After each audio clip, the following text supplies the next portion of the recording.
So hello, what's up mga J-Vlog? Welcome ulit sa panibagong video. And for today's video, nandito na naman tayo sa CMB Stall XA07 at mag-update tayo ngayon ng Samsung and iPhones. Pero to medyo kakaiba. Dahil marami ako nakikita sa comment section, Lods, ano bang pwedeng mabili sa ganitong budget? 10 to 20,000 pesos. So meron tayong marirecommend ngayon sa Greenwich. Sa budget natin is 10 to 20,000 pesos. Samsung and of course, iPhone. So yon. Pagpasensya nyo na, wala po si Ate medyo busy. Si Diwata, marami siyang mga commercials, di ba?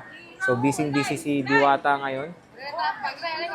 At meron tayo ngayong i-update na mga units na available na saan ba abot ang inyong budget na 10 to 20,000 pesos.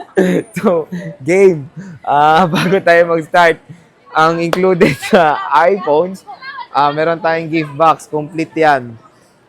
Meron tayo ditong battery pack, charger, AirPods, MagSafe charger, 20 watts fast charger yan, and 5 cases. So, a total of 5 cases.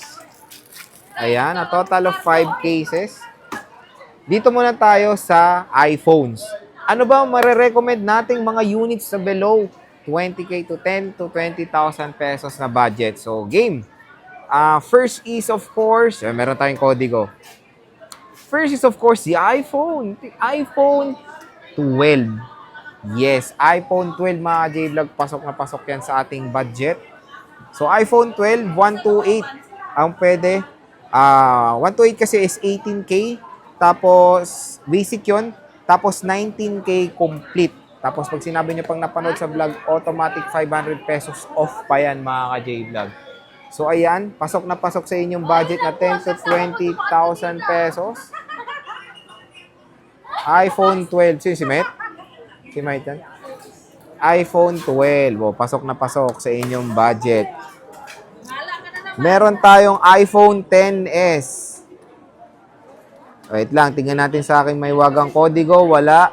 Alma, magkanong 10s? iPhone 10s, 256, 15K, complete. Kasama rin gift box nito eh. Tapos basic is 14K. Ayan, no. Pasok na pasok 10S. 10S Max, Alma, magkano to?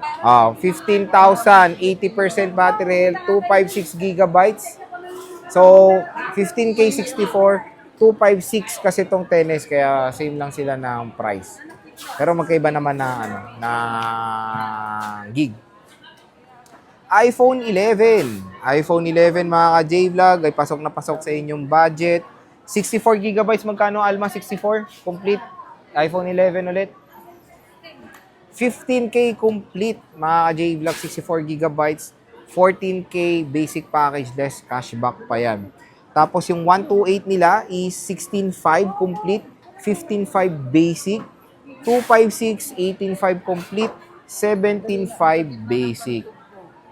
Ayan yung iPhone 11 nila. O, di ba? Pasok na pasok sa inyong mga budget. iPhone 10R, 64 gigabytes, 11.5. Basic package is 10.5. O, di ba? Tapos, 128, 13,000 complete, 12,000 basic. iPhone 10R, pasok na po sa inyong mga budget. Siyempre, iPhone 11 Pro, magkano? Ay, ito, 64 gigabytes.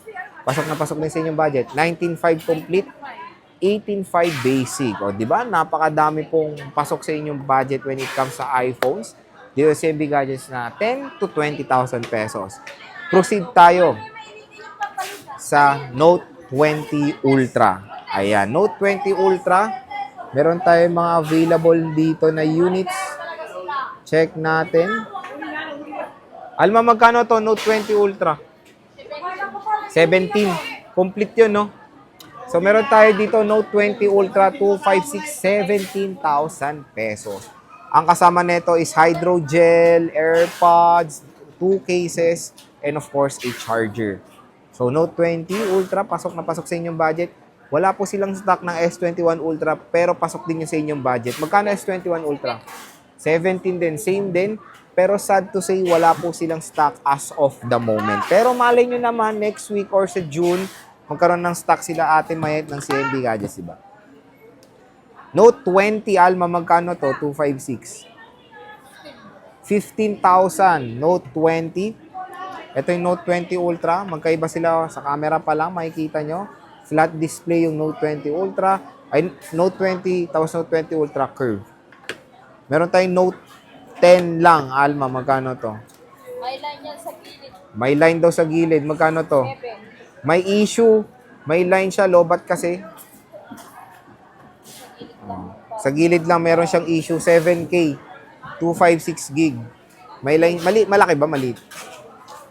Pahaba. Pahaba siya dito. Green ba? Kulay green? Sa gilid na gilid. So, green line. 7K.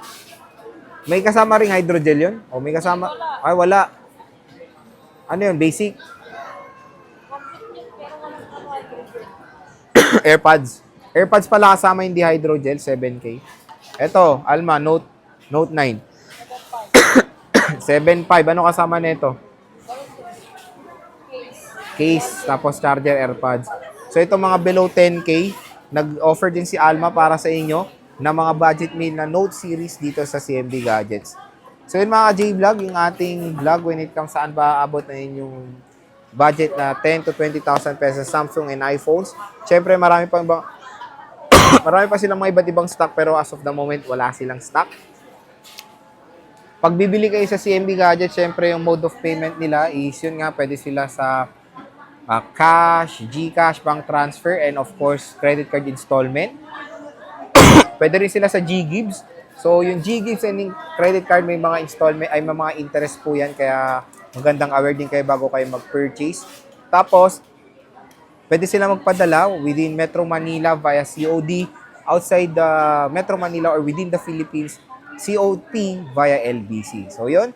Hopefully, nakatulong po itong konting guide natin. Kung meron nga kayong budget na 10 to 20,000 pesos, meron na kayong idea pagpunta nyo dito sa Greenwich kung anong ipurchase nyo unit dito sa CMB Gadgets. Halo-halo, meron tayong Samsung and of course iPhone. Meron din mga other Androids. Bisita lang kayo, mag-inquire lang kayo parati sa CMB Gadgets.